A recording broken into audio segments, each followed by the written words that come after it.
कि जैसे अगर किसी की डेथ हो जाती है तो हम वहाँ जाते हैं, तो वैसे तो नॉर्मली रहते हैं हम लोग, जैसे अपना जैसा मन होता है, लेकिन बाकी क्या नज़रिया होना चाहिए कि हम लोग की अवेयरनेस वहाँ और डेवलप हो उस तरीके से।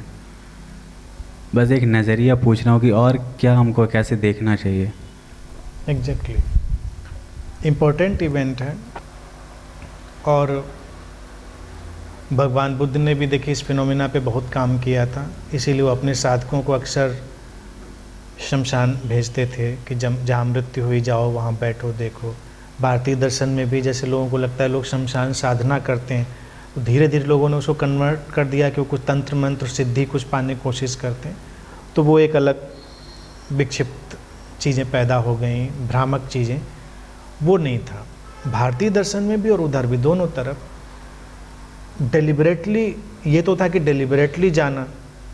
तुम्हारा प्रश्न है कि कभी जाना पड़ता है किसी की मृत्यु में, तो एक साधक डेलिबरेटली जाता है, अपने मेडिटेटिवली ऑब्जर्व करता है, थोड़ा थिंक करता है, जीवन के सारे उतार चढ़ाव को देखता है, अपने ऊपर सोचता है, ध्यान देता है उन चीज़ों पर, तो उसके अंदर कुछ निश्चित किस्म का बदलाव ज़रूर घटता है। उसको दिखता है कि जीवन ऐसा भी हो सकता है, जीवन में मृत्यु की जो घटना है कभी भी आ सकती है।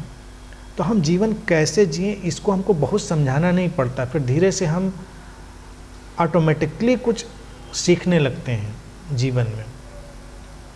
अक्सर देखिए जब डेथ में कोई जाता है तो रूटीनी वे जो बना है, तो लोग रूटीनी वे में जाते हैं, तो जो बहुत ही क्लोज लोग हैं, लव्ड वन हैं, वो तो बेचारे दुखी होते हैं, रो रहे होते हैं।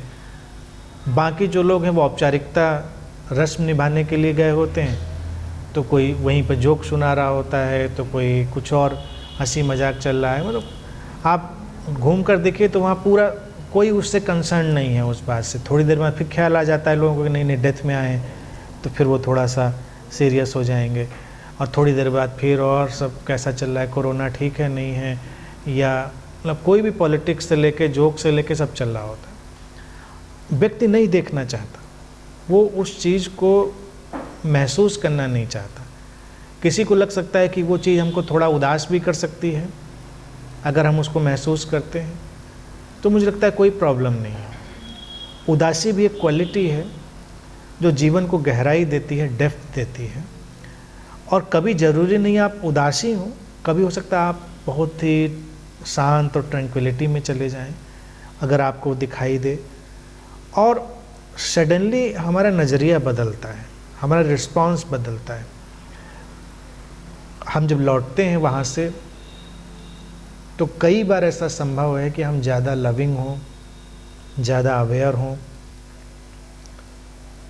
हमारे रिस्पॉन्सेस की क्वालिटी बदल सकती है। तो उस ढंग से तो ये बिल्कुल बेहतर है कि हम जाएं और अवेयर रहें, बजाय कि हम बहुत संवेदना के, अगर आपका कोई निकट का व्यक्ति है तो आप जो आपसे गरिमापूर्ण संवेदना व्यक्त करने का ढंग है आप वो करिए, बाकी महसूस करिए कि जीवन ऐसा है, जीवन में ऐसा हो सकता है। और ये चीज़ हमको आमूल चूल बदलती है। देखिए बुद्धा की फ़िलॉसफी में अगर आप जाएं उनके कंसेप्ट में, तो ये चीज़ भी इनिशियली उसमें आ ही जाती है जब वो मौत, बीमारी, इन सबको देखते हैं।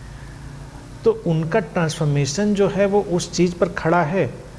वो कहानी नहीं कि उस व्यक्ति ने देखा ही नहीं था, घर वालों ने देखने ही नहीं दिया था, वो एक मिथिकल स्टोरी है। लेकिन आप सोचिए कि शायद उसका दूसरा पहलू कभी गौर से नहीं देखा होगा। देखा तो रोज़ होगा, लेकिन उस दिन हो सकता है उन्होंने बहुत गौर से देखा हो कि ये भी जीवन का ढंग है, मैं भी जाऊंगा ऐसे, तो मैं क्या कर रहा हूँ, मैं क्या कर रहा हूँ जीवन में। तो वो चीज़ ही बोध तक पहुँचती है।